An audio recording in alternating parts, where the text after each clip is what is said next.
ready to plant some salad in his punnet. So what are you going to do first, Ryan? I'm going to water the top of this. Water your compost, okay. So we've made a watering can, haven't we, out of a bottle. You get watering. You put holes in the top of a bottle, Ryan. Brilliant. So you're going to make your compost nice and wet first. Growing some salad leaves. Pre-water. And Well what done. else is You like can just that? sprinkle them on the top. Beetroot You don't need to seeds bury are them like down. Just sprinkle them on the top. Amazing, aren't they? That's it. Daddy beetroot. A sprinkle of compost on the top.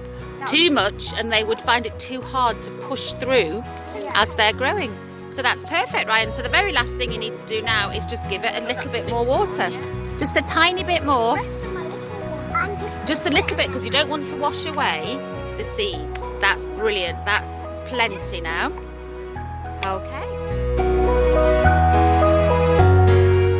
You can get some scissors, cut off the leaves and have them for your tea. And then in a couple of weeks some more will grow back.